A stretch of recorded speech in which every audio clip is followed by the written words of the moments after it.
National ಹೆರಾಲ್ಡು ಆಗಿದೆ. BJಪಿಯವರು ರಾಜಕೀಯ ಉದ್ದೇಶದಿಂದ ಮಾಡ್ತಾ ಇದ್ದಾರೆ, ಗೊತ್ತಾಯ್ತಾ. ನ್ಯಾಷನಲ್ ಹೆರಾಲ್ಡು ಅದು ಈಗ ನಿನ್ನೆ ಮೊನ್ನೆ ಪ್ರಾರಂಭ ಆಗಿದೆಯಾ? ನೂರಾರು ವರ್ಷಗಳಿಂದ ಇದೆ ಅಂತ. ಇದನ್ನು ಈಗ ಅವರು ಆಸ್ತಿಗಳನ್ನು ಮುಟ್ಗೋಲು ಹಾಕೊಳ್ತಕ್ಕಂಥದ್ದು, ಆಮೇಲೆ ಚಾರ್ಜ್ ಶೀಟ್ ಆಗ್ತಕ್ಕಂಥದ್ದು ನಮ್ಮ ನಾಯಕಿ ಸೋನಿಯಾ ಗಾಂಧಿಯವ್ರ ಮೇಲೆ, ರಾಹುಲ್ ಗಾಂಧಿಯವ್ರ ಮೇಲೆ ಇದಾಗ್ತಕ್ಕಂಥದ್ದು, ಇದು ದ್ವೇಷದಿಂದ ಮಾಡ್ತಕ್ಕಂಥ ರಾಜಕಾರಣ.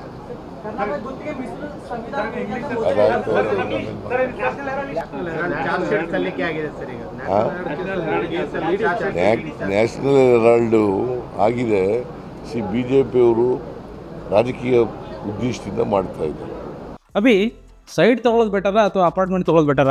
ಚಿಂತೆ ಯಾಕೆ, ಒಬ್ಬ ರಿಯಲ್ ಎಸ್ಟೇಟ್ ಎಕ್ಸ್ಪರ್ಟ್ ಜೊತೆ ಮಾತಾಡು. ಹೌದಾ? ಹೇಗೆ? Boss Vala B the boss. ಗೊತ್ತಾಯ್ತಾ. ನ್ಯಾಷನಲ್ ಹೆರಾಲ್ಡು ಅದು ಈಗ ನಿನ್ನೆ ಮೊನ್ನೆ ಪ್ರಾರಂಭ ಆಗಿದೆಯಾ? ನೂರಾರು ವರ್ಷಗಳಿಂದ ಇದೆ ಅಂತ. ಇದನ್ನು ಈಗ ಅವರು ಆಸ್ತಿಗಳನ್ನು ಮುಟ್ಗೋಲು ಹಾಕೊಳ್ತಕ್ಕಂಥದ್ದು, ಆಮೇಲೆ ಚಾರ್ಜ್ ಶೀಟ್ ಆಗ್ತಕ್ಕಂಥದ್ದು ನಮ್ಮ ನಾಯಕಿ ಸೋನಿಯಾ ಗಾಂಧಿಯವ್ರ ಮೇಲೆ, ರಾಹುಲ್ ಗಾಂಧಿಯವ್ರ ಮೇಲೆ ಇದಾಗ್ತಕ್ಕಂಥದ್ದು, ಇದು ದ್ವೇಷದಿಂದ ಮಾಡ್ತಕ್ಕಂಥ ರಾಜಕಾರಣ.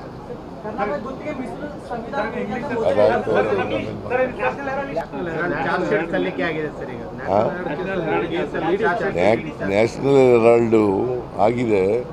BJಪಿಯವರು ರಾಜಕೀಯ ಉದ್ದೇಶದಿಂದ ಮಾಡ್ತಾ ಇದ್ದಾರೆ, ಗೊತ್ತಾಯ್ತಾ.